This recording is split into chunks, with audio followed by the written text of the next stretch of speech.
नमस्कार, मैं हूँ सुरभि सिंह और स्वागत है आपका हमारे चैनल नेक्स्ट 9 लाइफ पर। जी हाँ, आज इस रिपोर्ट में हम बात करने वाले हैं खाटू श्याम मंदिर की कहानी के बारे में। जी हाँ, आपको बता दें कि इसकी कहानी महाभारत से जुड़ी हुई है। एक समय ऐसा आया था जब महाभारत में जीत हासिल की थी पांडवों ने, और पांडवों को इस बात का घमंड हो गया था कि यह जीत उनकी वजह से उन्हें हासिल हुई। इसी घमंड को श्री कृष्ण ने तोड़ा था। जी हाँ, इस पर यह कहानी प्रचलित है। इस पर खाटू श्याम की मंदिर की कहानी आधारित है।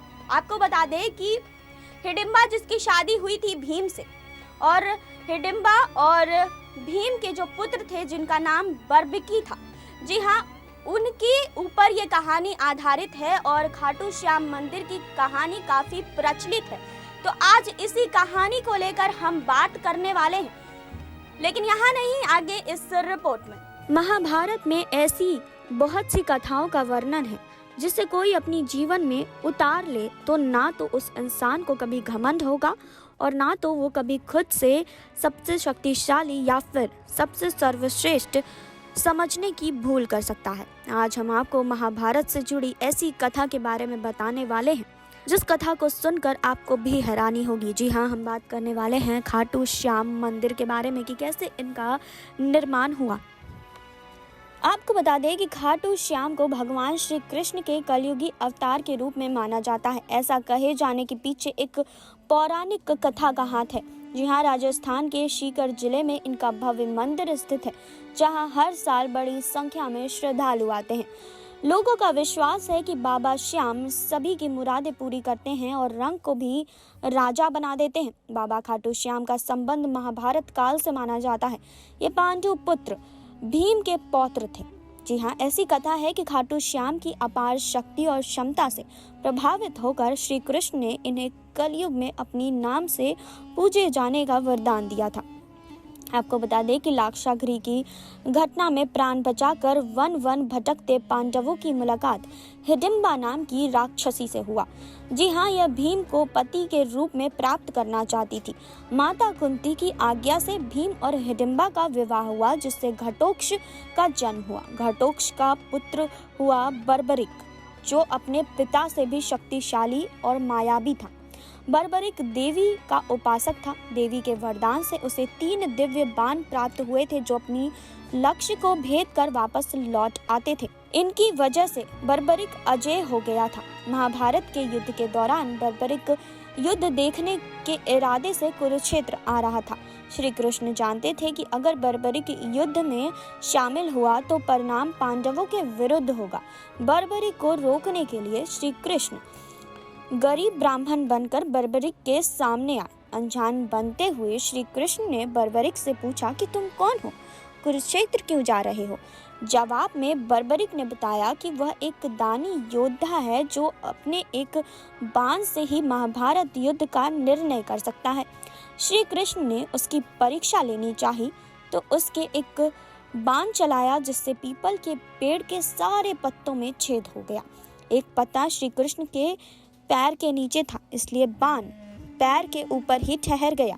आपको बता दें कि श्री कृष्ण बर्बरिक की क्षमता से हैरान थे और किसी भी तरह से उसे युद्ध में भाग लेने से रोकना चाहते थे। इसके लिए श्री कृष्ण ने बर्बरिक से कहा कि तुम तो बड़े पराक्रमी हो, मुझ गरीब को कुछ दान नहीं दोगे। बर्बरिक ने जब दान मांगने के लिए कहा तो श्री कृष्ण ने बर्बरिक से उसका शीश मांग लिया। बर्बरिक समझ गया कि यह ब्राह्मण नहीं कोई और है और वास्तविक परिचय देने के लिए कहा। श्री कृष्ण ने अपना वास्तविक परिचय दिया तो बर्बरिक ने खुशी खुशी शीश दान देना स्वीकार कर लिया।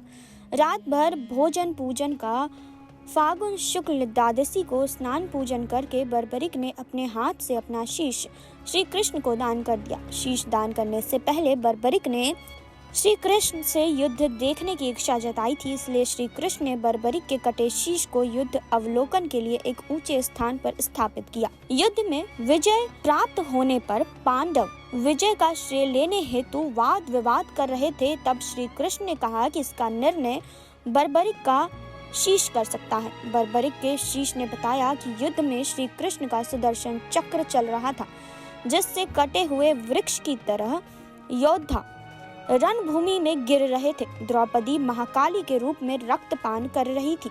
श्री कृष्ण ने प्रसन्न होकर बर्बरी के उस कटेसर को वरदान दिया कि कलयुग में तुम मेरे श्याम नाम से पूजित होगे।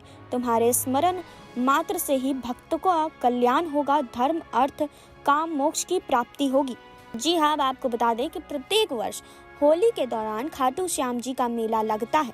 वहीं आपको बता दें कि संपन्न दर्शनोपरांत बाबा श्याम खाटू धाम में स्थित श्याम कुंड से प्रकट हुए थे। श्री कृष्ण विराट शीलाग्राम रूप में खाटू श्याम जी के मंदिर में स्थित होकर भक्तों की मनोकामना पूर्ण करते हैं।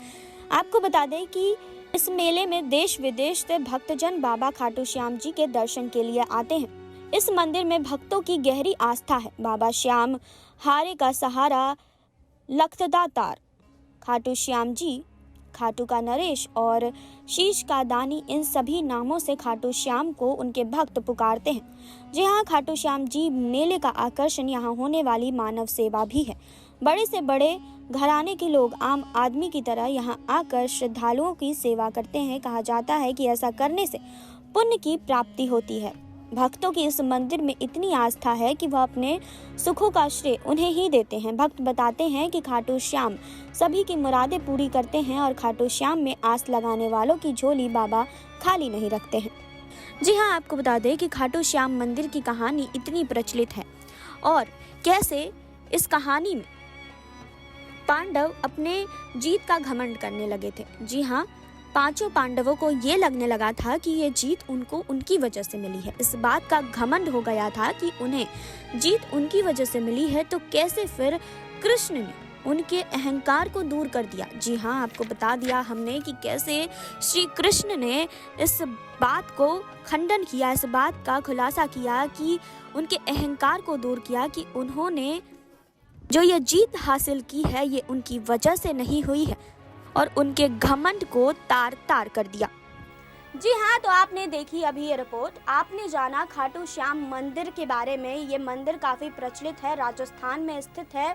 यहाँ पर श्रद्धालुओं की काफ़ी भीड़ रहती है और कहा जाता है कि इस मंदिर में जो भी आता है उसकी मनोकामनाएं पूर्ण करते हैं श्री कृष्ण। जी हाँ, तो आपका क्या कहना है इस पर आप हमें कमेंट बॉक्स में बता सकते हैं। बाकी और खबरों के लिए आप जुड़े रहिए हमारे साथ, लाइक करें, सब्सक्राइब करें और बेल आइकन दबाना बिल्कुल ना भूलें।